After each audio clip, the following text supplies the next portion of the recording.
वंदनीय पूजनीय तथागत बुद्ध जी को सशक्त नमन करते हुए 20वीं सदी के सर्वश्रेष्ठ चिंतक, ओजस्वी लेखक, वक्ता, स्वतंत्र भारत के कानून मंत्री, गरीबों वंचितों के मसीहा, राजनीति शास्त्र के प्रकांड विद्वान, अर्थशास्त्र के प्रकांड विद्वान, 64 विषय में जिसकी मास्टरी थी, 12 भाषाओं की जिनको ज्ञान था, परिश्रमी, उत्कृष्ट, कौशली, अंधों की आंख, बहरों की कान, गूंगों की जुबान, भारत को दिया अति संविधान, नारियों के उद्धार, हमारे उद्धार, वंचितों के ढाल, ज्ञान की मिसाल, इतिहास के पाठी, किताबों के साथी, निडर, निर्भय, निश्चय, धैर्यवान, लीडर ऑफ गोलमेज, बुद्ध के उपासक, जातिता के बैरी, इंसानियत के पहली, वर्तमान और भविष्य की आवाज, राजनीति के कट्टर, विश्व के सरताज, कानून के ज्ञाता, संविधान निर्माता, बोधिसत्व बाबा साहब डॉक्टर भीमराव अंबेडकर जी को मैं इस आज के कार्यक्रम में मैं विनोद कुमार चौधरी सशक्त नमन करता हूं। और साथ ही आज के इस कार्यक्रम में आसंदी पर बैठे भंते साहब को मैं सादर नमन करता हूं।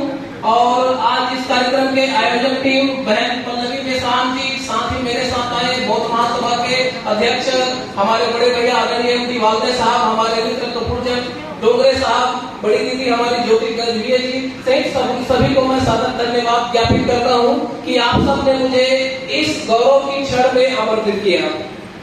आप सबको मेरा सादर जय भीम, नमो बुद्धाय।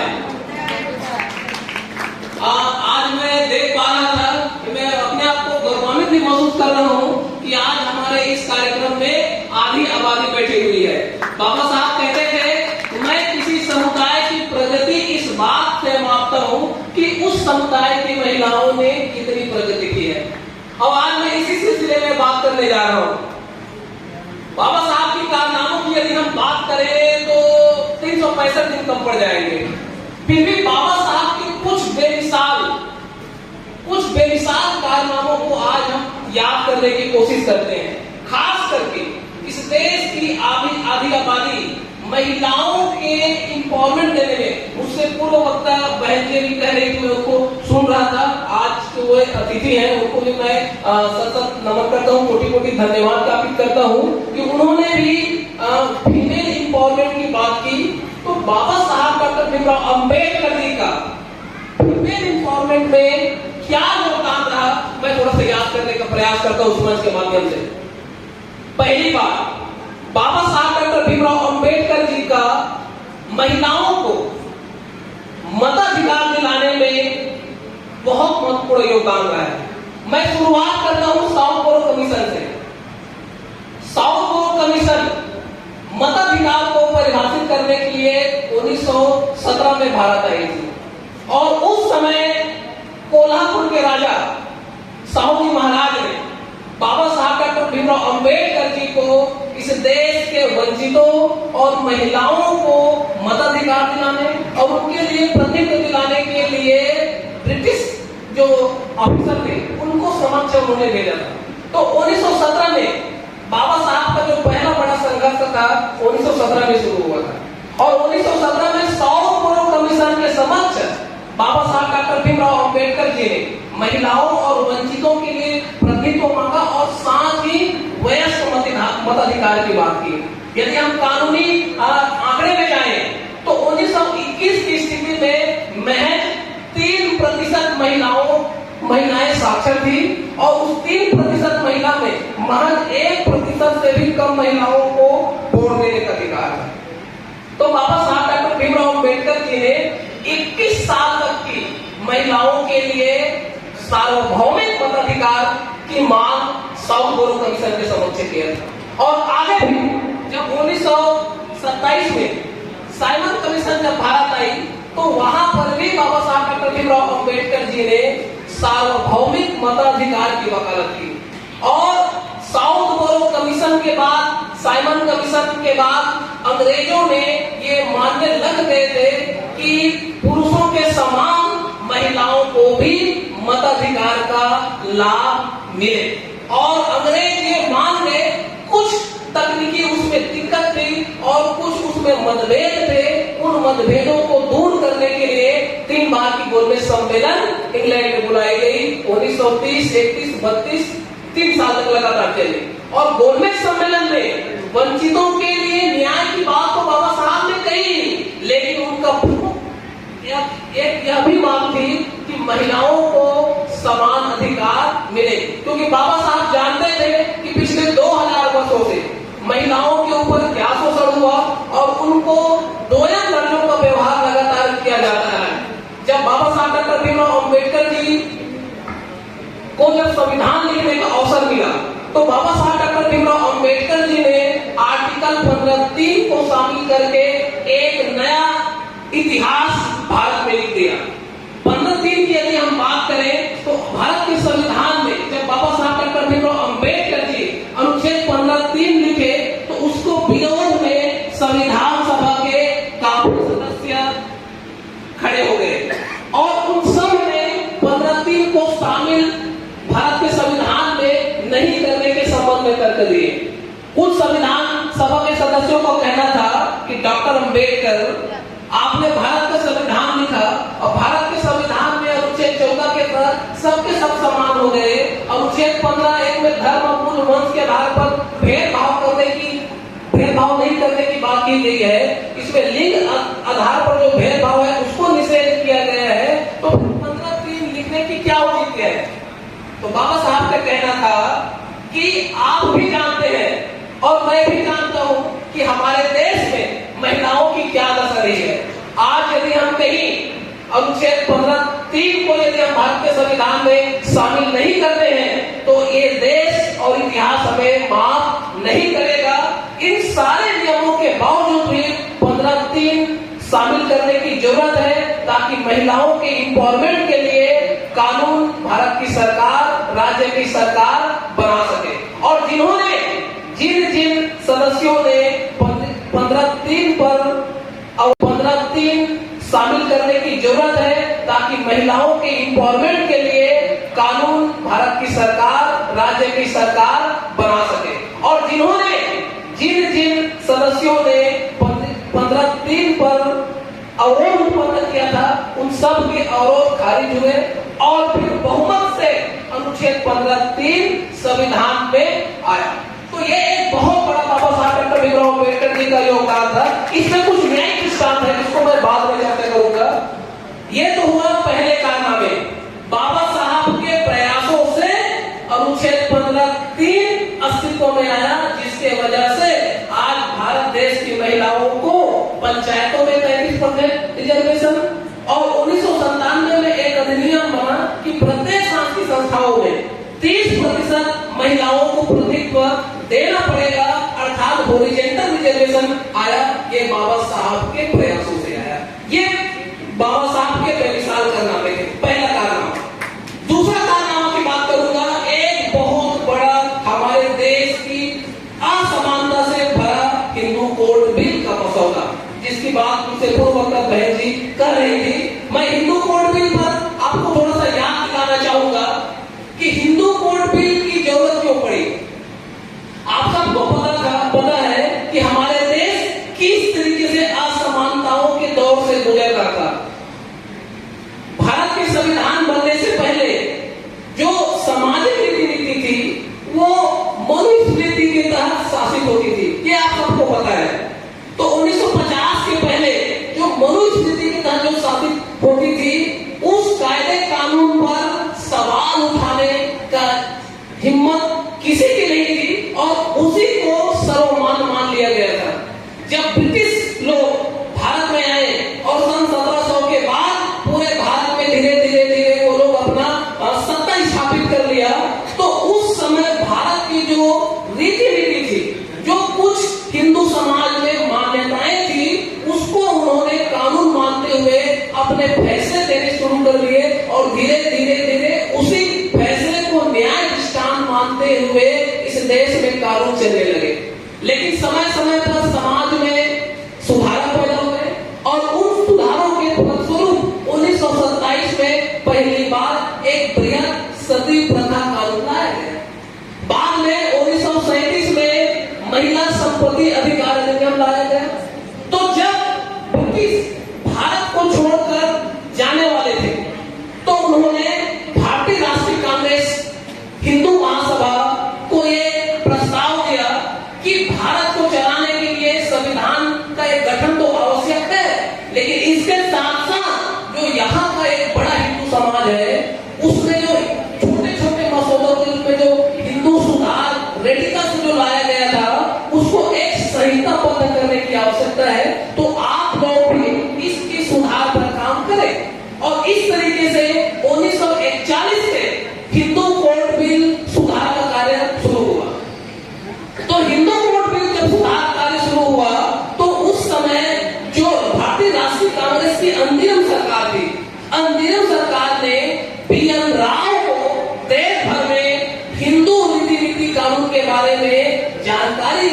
करने के लिए उसको जिम्मेदारी दी। और बी.एन. राव ने देश भर से अलग अलग समिति से, अलग अलग संगठन से विभिन्न प्रकार के डाटा एकत्र करके एक संहिताबद्ध बनाने का प्रयास किया। लेकिन जब यह बी.एन. राव ने उस समिति की रिपोर्ट भारतीय राष्ट्रीय कांग्रेस के समक्ष और अंतरिम सरकार के समक्ष रखी तो उसमें बहुत सारे मतभेद और मतभिन्नता आए। अंततः वह मसौदा को खारिज कर दिया गया। तो उस समय बाबा साहब डॉक्टर भीमराव अंबेडकर जी संविधान निर्माण समिति के अध्यक्ष चुने गए थे। तो प्रधानमंत्री, अंतरिम सरकार के प्रधानमंत्री पंडित जवाहरलाल नेहरू ने बाबा साहब डॉक्टर भीमराव अंबेडकर जी को ही हिंदू कोड बिल का मसौदा तैयार करने की जिम्मेदारी दी। ये बाबा साहब की एक बहुत बड़ी जीत थी। लेकिन इस देश के जो शुरू से इस देश के जो असमानता के जो पक्षधर लोग थे वो नहीं चाहते थे कि बाबा साहब doctor Bhimrao Ambedkar ji Hindu code bill का मसौदा प्रस्तुत करें। और आखिर 1948 से बाबा साहब डॉक्टर भीमराव अंबेडकर जी ने देश भर के कानूनों को और अन्य देश के कानून को उन्होंने पढ़ाई की और विभिन्न शहरों में जाकर हिंदू संहिता के अंतर्गत जो जो कानून थे उन सारे कानूनों को, मान्यताओं को संहिताबद्ध किया। और 1949 में पंडित जवाहरलाल नेहरू के समक्ष पूरा हिंदू कोड बिल का एक मसौदा प्रस्तुत किया। तो एक किताब है डिबेटिंग पार्टिचेरी, चित्रा सिन्हा की किताब है। ऑक्सफोर्ड यूनिवर्सिटी ने उस किताब को प्रकाशित किया था। तो उन्होंने इस किताब पर the Hindu code bill controversy in India 1941 to 1956 एक बहुत महत्वपूर्ण किताब है। इस किताब में हिंदू कोड बिल को लागू नहीं करने के संबंध में जितनी कंट्रोवर्सी हमारे देश में 9 साल में जो चली, लगभग 1941 से 56 लगभग 14 साल के आसपास, उस 14 साल में कितना विरोध हुआ उस किताब में चित्रा सिन्हा जी ने लिखी है। उसको आप पढ़ेंगे तो समझ में आएगा कि हिंदू कोड बिल को लागू नहीं करने के संबंध में संसद के भीतर और संसद के बाहर कितना विरोध का सामना करना पड़ा था। नेहरू जी चाहते थे कि अंतरिम सरकार में हिंदू कोड बिल पास हो जाए, लेकिन जो उस समय भारतीय राष्ट्रीय कांग्रेस के जो नेता थे, हिंदू महासभा के जो नेता थे, वे नहीं चाहते थे कि जो हमारे देश की जो हिंदू रीति नीति है उसमें कोई छेड़छाड़ हो। लेकिन नेहरू जी का यह कहना था यदि इस देश को प्रगतिशील बनाना है, इस देश को विकसित बनाना है, यदि हमको नए संविधान गढ़ना है तो नए संविधान के साथ साथ इस देश के महिलाओं को भागीदारी देने के लिए जो हमारे देश की जो जड़ता है इसको खत्म करने के लिए हिंदू कोड बिल की नितांत आवश्यकता है। और इसी तारतम्य में वे कोशिश कर रहे थे। लेकिन उस समय के नेताओं के दबाव में नेहरू जी हिंदू कोड बिल को अंतरिम सरकार में प्रस्तुत नहीं कर सके। 1952 में प्रथम आम चुनाव होने वाले थे और आम चुनाव से पहले भी बाबा साहब डॉक्टर भीमराव अंबेडकर जी ने नेहरू जी को ये बार बार ये कहा कि आप हिंदू कोड बिल के मसौदे को मंत्रिमंडल में पेश कीजिए और इसको पारित करवाइए। 17 सितंबर 1951 को जब ये हिंदू कोड बिल पर एक बृहद बहस शुरू हुआ, 17 सितंबर को हम सब हिंदू कोड बिल दिवस मना सकते हैं। 17 सितंबर जब 1951 को ये जब प्रस्तुत हुआ तो इस पर बहुत विवाद चला संसद के अंदर और संसद के बाहर। तो उस समय एक राम राज सभा के जो अध्यक्ष हुआ करते थे करपात्री महाराज, करपात्री महाराज ने इसका बहुत ज्यादा विरोध किया था। श्यामा प्रसाद मुखर्जी ने भी, मेरी बात यदि गलत लगे तो आप गूगल में सर्च करके देख सकते हैं। यह बात चित्रा सिन्हा ने अपनी किताब डिबेट पार्टिचेरी में भी इस बात को लिखा है। उसके कुछ अंश मैंने पढ़ने का प्रयास किया। तो संसद के अंदर यहाँ तक कि जो उदारवादी नेता थे भारतीय राष्ट्रीय कांग्रेस के, जो उदारवादी नेता थे वे भी इसके विरोध में थे, चाहे वो वल्लभ भाई पटेल हो चाहे राजेंद्र प्रसाद जी हो। लेकिन कोई इस पर सहमत नहीं थे। तो जवाहरलाल नेहरू को ये डर था कहीं ये जो आम चुनाव होने वाला है इसमें कहीं हमको बड़ा नुकसान उठाना ना पड़े, और इस डर से वो हिंदू कोड बिल का मसौदा पास नहीं कर पाए। हिंदू कोड बिल के लिए चित्रा सिन्हा ने अपनी किताब में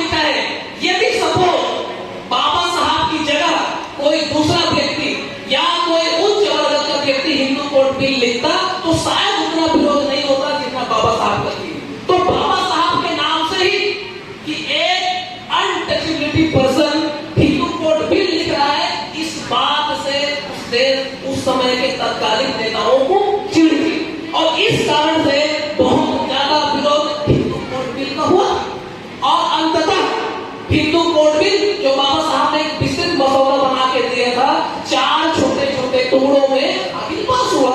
हिंदू विवाह अधिनियम, हिंदू उत्तराधिकार अधिनियम, हिंदू अल्पसंख्यक और संरक्षण अधिनियम, हिंदू दत्तक पुत्र ग्रहण रख रखाव अधिनियम, ये सारे अधिनियम 1956 तक आखिर टुकड़ों में पास हुए। तो ये बहुत बड़ी बाबा साहब डॉक्टर भीमराव अंबेडकर जी के कारणों की जीत थी।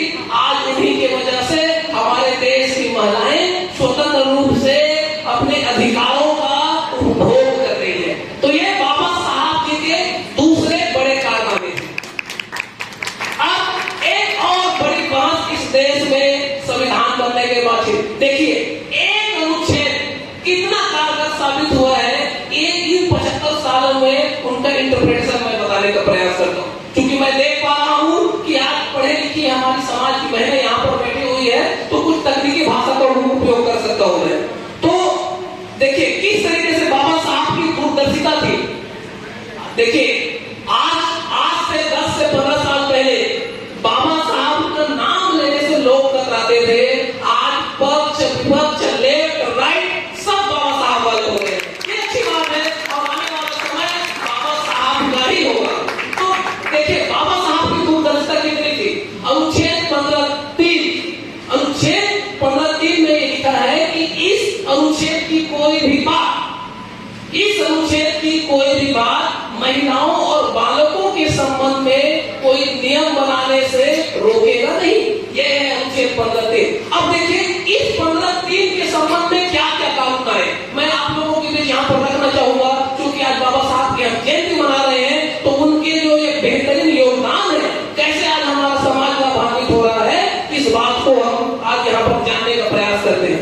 बाबा साहब ये कहते थे कि समानों के साथ तो समान व्यवहार किया जा सकता है, लेकिन असमानों के साथ समान व्यवहार करना, असमानता को कायम रखना है। और इसी के उद्देश्यों को पूरा करने के लिए 15(3) भारत के संविधान में शामिल हुआ। जब भारत का संविधान में 15(3) शामिल हुआ कि इस अनुच्छेद के परिपालन में भारत की सरकार महिलाओं के सशक्तिकरण के लिए, महिलाओं के आर्थिक सुदृढ़ीकरण के लिए कानून बना सकती है। तो जैसे ही बाबा साहब डॉक्टर भीमराव अंबेडकर जी संविधान सभा में इसको शामिल करने में कामयाब हो गए, लेकिन भारत के संविधान के प्रत्येक अनुच्छेद को परिभाषित करने का, इंटरप्रिटेशन करने का जिम्मा किसका था? सुप्रीम कोर्ट का। अब देखिए जो लोग हिंदू कोड बिल के विरोधी थे, जो तथाकथित अपने आप को उच्च विकसित मानते थे, वे नहीं चाहते थे कि पूर्व की रीति जो चली आ रही है वो खंडित हो। लेकिन जो हिंदू कोड बिल पास हुआ, 15(3) आया, उसमें सारे वर्गों की महिलाओं को लाभ मिला। जैसे 1951 में काका साहब पालेकर कमीशन गठित हुआ था, वो देश के पिछड़ों पर एक रिपोर्ट बनाना चाहते थे। तो काका साहब पालेकर कमीशन के अनुशंसा में महिलाओं को बैकवर्ड क्लास का दर्जा दिया गया था, अर्थात महिला भी एक पृथक पिछले श्रेणी के हैं और उनके लिए स्पेशल ट्रीटमेंट भारत सरकार के द्वारा किया जाना चाहिए। ये काका साहब पालेकर कमीशन में भी ये अनुशंसा थी। तो 15(3) की बात है। 1951 के बाद भारत में एक नया बहस छिड़ गया। क्या बहस था कि 15(1) भारत का संविधान का अनुच्छेद 15(1) ये लिंग आधारित भेदभाव का निषेध करता है। लिंग आधारित भेदभाव का निषेध करता है। तो ये जो 15(3) है, ये 15(1) का एक्सटेंशन है, अर्थात ये इसका अपवाद है, इसकी आवश्यकता नहीं है। और इस पर एक नया इंटरप्रिटेशन सुप्रीम कोर्ट में शुरू हो गया। अर्थात इस समय के बहुत सारे जो तथाकथित अपने आप को जो लोग उच्च मान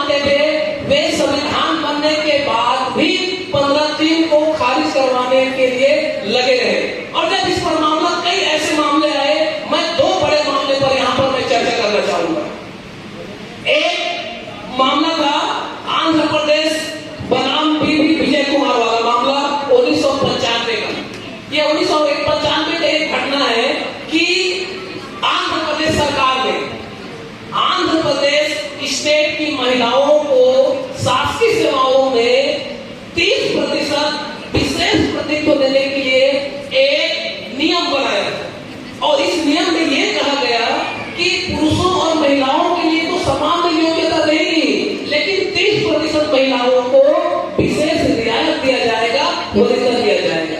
ये मामला सुप्रीम कोर्ट गया और सुप्रीम कोर्ट में आर्टिकल 15(3) को 15(a) और 16(1) जो लोक नियोजन में अवसर की समता की बात कहता है, उसका हवाला देते हुए 15(3) को अपवाद मानते हुए आंध्र प्रदेश के जो कानून है उसको असंवैधानिक करार देने के लिए आर्गुमेंट हुआ था।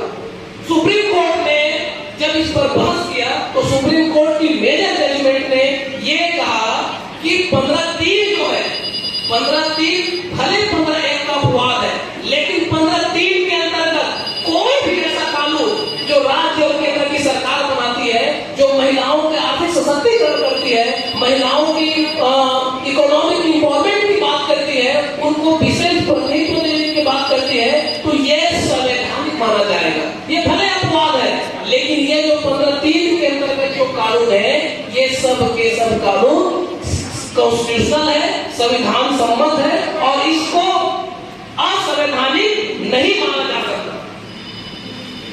तो एक और मैं चर्चा करना चाहूंगा, एक महत्वपूर्ण एक और विशेष सुप्रीम कोर्ट का मामला है जिसको आज जानना जरूरी है। विशाखा एवं बराम राजस्थान राज्य, इस वाले मामले में जो हमारे देश की कामकाजी महिलाएं हैं, उनका कार्य स्थल में जो लैंगिक उत्पीड़न होता था, इस वाले मामले में सुप्रीम कोर्ट में जब यह मामला गया तो ये एक लैंडमार्क जजमेंट है जिसमें विशाखा दिशा निर्देश के तहत यह जाना जाता है। और इसी के बाद भारत सरकार ने एक कानून बनाया कामकाजी महिलाओं के लिए, जो कार्यस्थल के लिए जो लैंगिक उत्पीड़न होता है उस पर विशेष कानून बना और उसने ये सुप्रीम कोर्ट ने गाइडलाइन जारी किया कि जो कार्य स्थल है उस कार्य स्थल में महिलाओं के साथ किसी भी तरीके से शोषण नहीं किया जाएगा और 15(3) के तहत इसमें जो कानून बनेगा वह संविधान सम्मत बनेगा। तो इस तरीके से बाबा साहब डॉक्टर भीमराव अंबेडकर जी का आर्टिकल 15(3) को लाने में, हिंदू कोड बिल को लाने में और जो अनुच्छेद 39 है जिसमें स्त्रियों का पुरुषों के समान अधिकार और समान काम के लिए समान वेतन, यदि चूंकि मेरा समय भी जा रहा है, कभी और मौका मिले तो इस पर विस्तृत चर्चा करेंगे। इस पर संविधान सभा में काफी लंबा चौड़ा डिबेट हुआ था कि महिलाओं को पुरुषों के समान क्यों अधिकार दिया जाए, जब कानून के नजर में सब के सब समान होंगे तो अलग से महिलाओं को रियायत देने की जरूरत नहीं है। लेकिन बाबा साहब डॉक्टर भीमराव अंबेडकर जी के तर्कों के आगे किसी की नहीं चली और अंततः आर्टिकल 15(3), आर्टिकल 39 पुरुषों के समान, स्त्रियों को समान अधिकार, समान कार्य के लिए समान वेतन अधिकार संविधान में पारित हुआ और आज संविधान बनने के 75 साल बाद हमारे देश की महिलाएं उन कानूनों का अच्छी तरीके से उपभोग करते हुए निरंतर विकास की दिशा में आगे बढ़ रही है। तो इस तरीके से बाबा साहेब डॉक्टर भीमराव अंबेडकर जी का बेमिसाल कारनामे थे। बहुत बहुत धन्यवाद। आप सबने मुझे बाबा साहब डॉक्टर भीमराव अंबेडकर जी के बारे में जो जानकारी दी उसको बहुत संयम से सुना। आप सबको मैं सादर जय भीम, जय संविधान प्रेषित करता हूँ। और एक मैं सूचना देना चाहता हूँ, एक अंतिम सूचना। हम लोग 11 जून 2025 को राजधानी रायपुर में एक हम आत्मसम्मान आंदोलन करने जा रहे हैं। बाबा साहब डॉक्टर भीमराव अंबेडकर जी ने जो इस देश के वंचितों के लिए जो भारत के संविधान में कुछ प्रावधान उल्लंघित किए हैं, जैसे 16(4), 15(4), 335, 244, इसका परिपालन छत्तीसगढ़ में उचित तरीके से नहीं हो रहा है। तो इसको पालन करने के संबंध में 11 जून 2025 को रायपुर में एक आत्मसम्मान आंदोलन का आगाज किया गया है। तो मैं हमारे राजनांदगांव डोगरगढ़ के सभी वासियों से आग्रह करूंगा कि 11 जून को आप सपरिवार रायपुर के आत्मसम्मान आंदोलन में आप सबके साथ शामिल हुए। धन्यवाद।